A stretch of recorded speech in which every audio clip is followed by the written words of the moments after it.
Assalamualaikum warahmatullahi wabarakatuh. Sebelumnya, perkenalkan nama saya Indra Saputra Ismailul sebagai host dalam video kali ini. Yang kami hormati Ibu dosen pengampu mata kuliah Kesehatan Lingkungan yang saya sebut nama beliau Ibu Nur Aini Eslalu SKM MKes, dan teman-teman sekalian yang saya banggakan. Baik, izinkan saya untuk memperkenalkan nama anggota kami dari kelompok 4. Yang pertama ada Putri Ramawati, yang kedua ada saya sendiri Indra Saputra Ismailul, yang ketiga ada Miftah Paputungan, yang keempat ada Nadila Cahyani Pakaya, yang kelima Siti Rahmawati Mahmud, yang keenam Dian Jafar, yang ketujuh Amelia Viga Manopo, yang kedelapan Yuliana Angelina Robot, dan yang terakhir yang kesembilan yaitu Fahria Saha. Baik teman-teman, kami dari kelompok 4 akan mempresentasikan materi kami yang berjudul vektor penyakit dan pengendaliannya.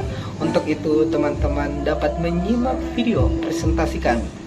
Selamat menyaksikan. Di sini saya akan menjelaskan definisi dari vektor.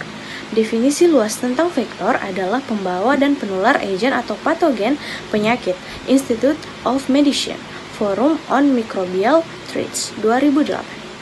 Definisi yang lebih spesifik tentang vektor adalah antropoda atau intervertebrata lain yang berpotensi menularkan patogen dengan melakukan inokulasi tubuh menurut Rosendahl tahun 1997 dan Awok et al. Tahun 2006.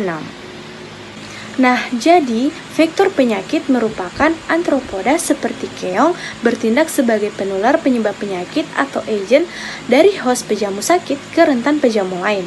Vektor menyebarkan agen dari manusia atau hewan terinfeksi ke manusia atau hewan rentan melalui kotoran, gigitan, dan cairan tubuh. Selanjutnya jenis-jenis vektor.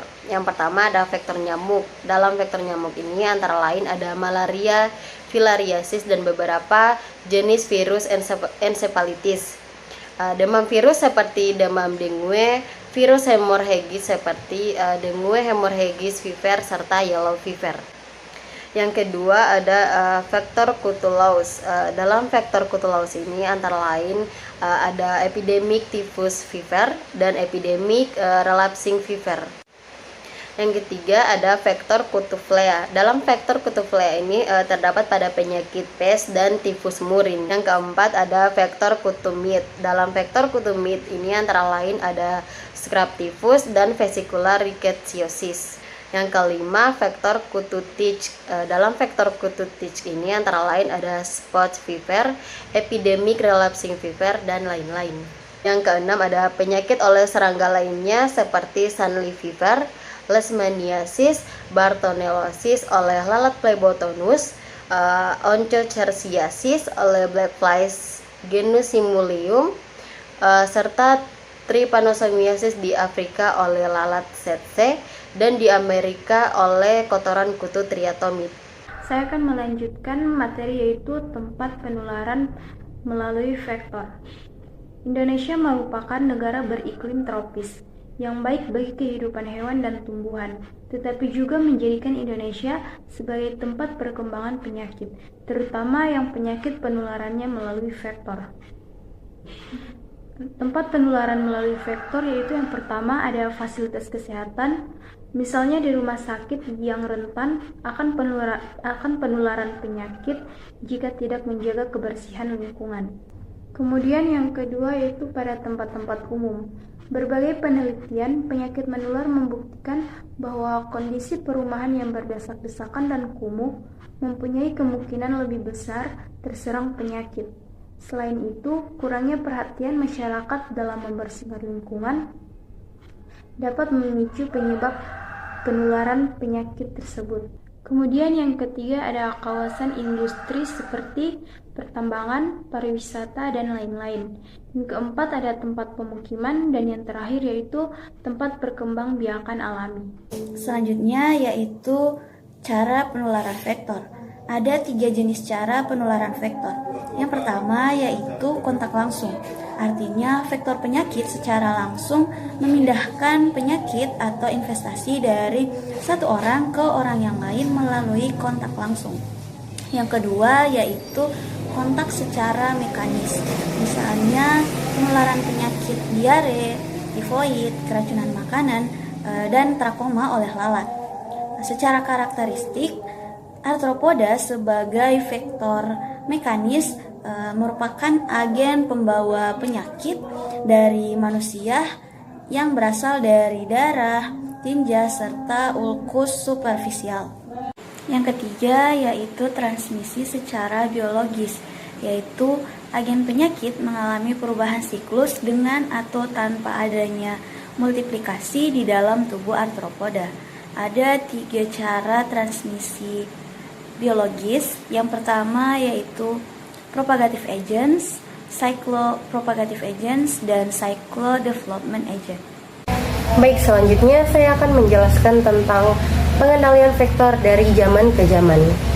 Untuk masyarakat zaman dahulu, mereka melakukan pemberantasan sarang nyamuk dengan cara melakukan 3M+, menutup, menguras, dan mendaur ulang barang-barang bekas yang dapat menampung air hujan, menguras atau membersihkan tempat penampungan air 2 kali seminggu.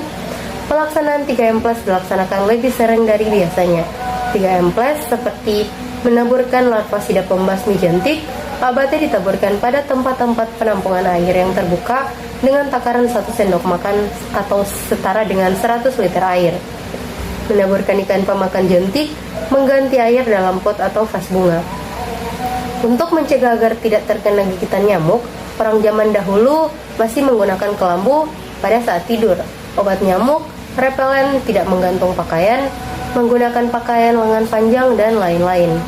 Menanam tanaman pengusir nyamuk, lingkungan tempat tinggal seperti daun nimba, daun pepaya, daun paria, daun gamal, daun anona, daun sirsak, mengkudu, lengkuas, damar hutan, biji mahoni, biji anona, biji sirsak, biji marungga, atau daun kelor.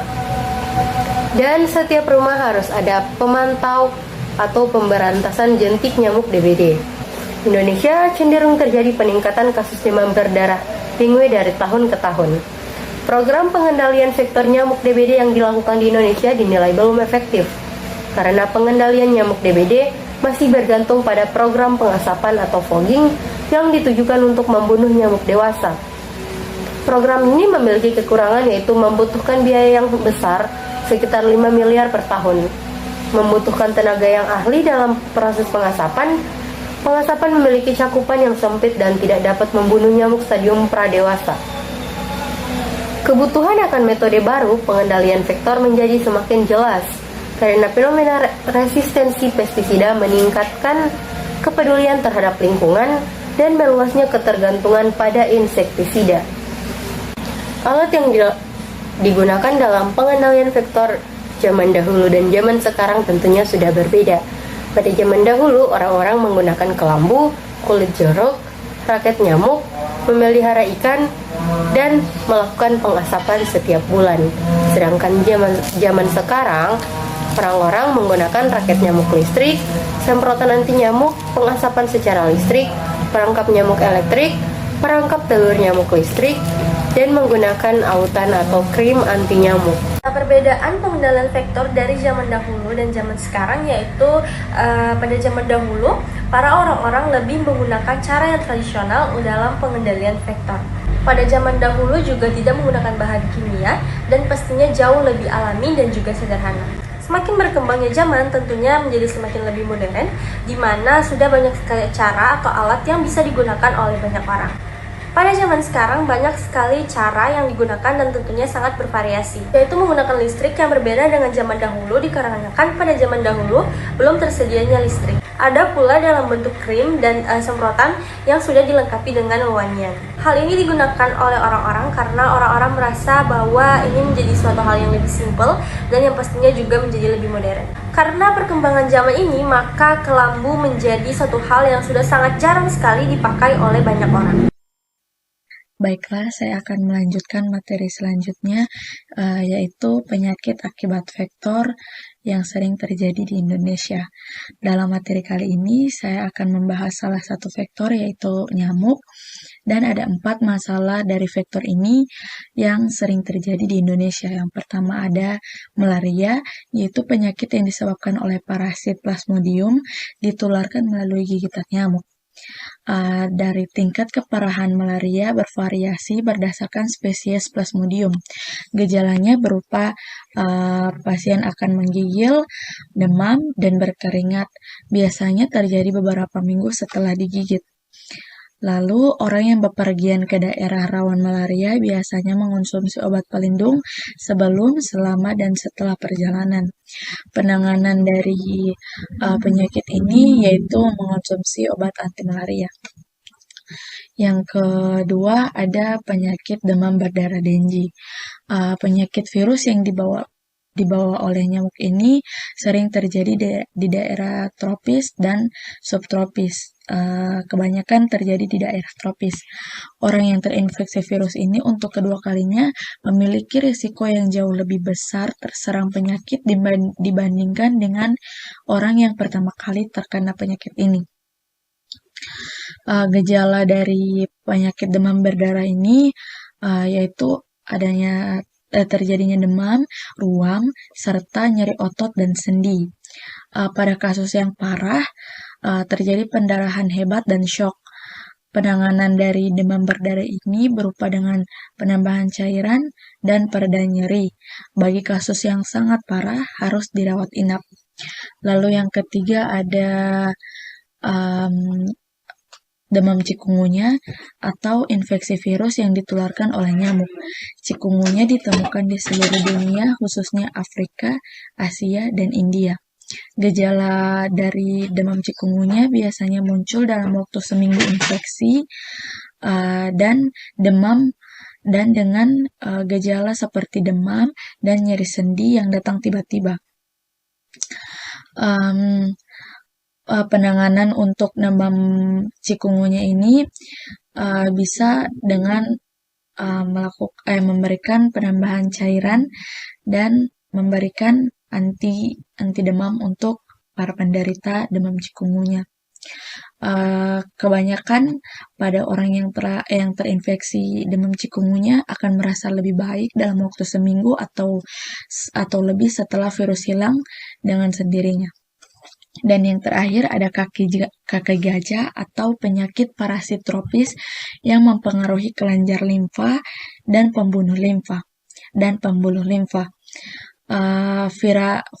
Filariasis limfatik disebarkan oleh nyamuk yang terinfeksi. Gigitan nyamuk ini menularkan parasit yang menuju sistem limfa. Sebagian besar kasus tidak memiliki gejala, akan tetapi jarang terjadi kerusakan panjang pada sistem limfa yang menyebabkan pembengkakan di kaki, lengan, dan alat kelamin. Kondisi ini juga meningkatkan risiko seringnya infeksi bakteri dan mengerasnya atau menebalnya kulit seperti penyakit ini atau kaki gajah. Obat yang dikonsumsi selama bertahun-tahun dapat menyembuhkan atau membunuh parasit yang ada dalam tubuh penderita. Sekian materi dari saya dan akan dilanjutkan oleh pemateri selanjutnya. Saya akan menjelaskan materi mengenai vektor. Vektor digolongkan menjadi dua, yaitu vektor mekanik dan vektor biologi.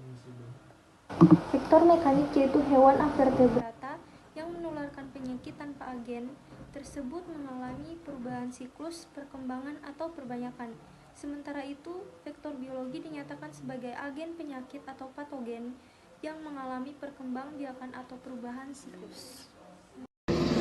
Baik, jadi kesimpulannya yang pertama itu mengenai vektor. Vektor adalah pembawa dan penular agen atau patogen dari penyakit. Yang kedua yaitu jenis-jenis vektor. Ada yang pertama vektor nyamuk, yang kedua vektor kutu ada louse, vektor kutu flea, kemudian ada vektor kutu mid, yang kelima ada vektor kutu tick, dan yang terakhir adalah sunfly fever. Baik, selanjutnya yaitu tempat penularan penyakit melalui vektor. Yang pertama, fasilitas kesehatan. Yang kedua, tempat-tempat umum. Yang ketiga, kawasan industri seperti pertambangan, pariwisata, dan lain-lain. Yang keempat itu tempat permukiman, dan yang terakhir tempat perkembangbiakan alamiah. Kesimpulan selanjutnya yaitu cara-cara penularan vektor. Yang pertama melalui gigitan nyamuk, yang kedua ada transmisi ibu, dan yang terakhir adalah mode transmisi lainnya. Selanjutnya kesimpulan yang kelima itu ada konsep pengendalian vektor. Yang pertama kegiatan 3M, apa itu? Menguras, menutup, dan mengubur. Yang kedua memelihara ikan pemangsa atau menanam tumbuhan anti nyamuk. Dan yang ketiga yaitu penggunaan insektisida. Nah, kesimpulan yang keenam yaitu pengendalian vektor dari zaman ke zaman. Dari zaman dulu itu menggunakan kelambu, ada kulit jeruk, ada pemeliharaan ikan pemangsa, dan yang terakhir itu pengasapan setiap hari. Untuk zaman sekarang itu menggunakan raket nyamuk listrik, ada semprotan anti nyamuk, pengasapan secara listrik, perangkap nyamuk elektrik, dan perangkap telur nyamuk listrik, serta menggunakan autan atau krim anti nyamuk. Nah, kesimpulan yang ketujuh, ini ada penyakit akibat vektor di Indonesia. Itu apa saja? Yang pertama ada malaria, yang kedua ada demam berdarah, yang ketiga demam cikungunya, dan yang terakhir adalah kaki gajah. Kemudian kesimpulan yang terakhir yaitu yang ke-8 mengenai golongan vektor. Golongan vektor ini terbagi dua, ada golongan vektor mekanik dan golongan vektor biologi. Baik, itulah kesimpulan yang saya dapat berikan teman-teman. Mohon maaf apabila ada salah-salah kata dalam pemberian materi dari kelompok kami, mohon dimaafkan. Selanjutnya berikut video kondisi vektorial di Gorontalo yang kami rangkum dalam bentuk foto dan video.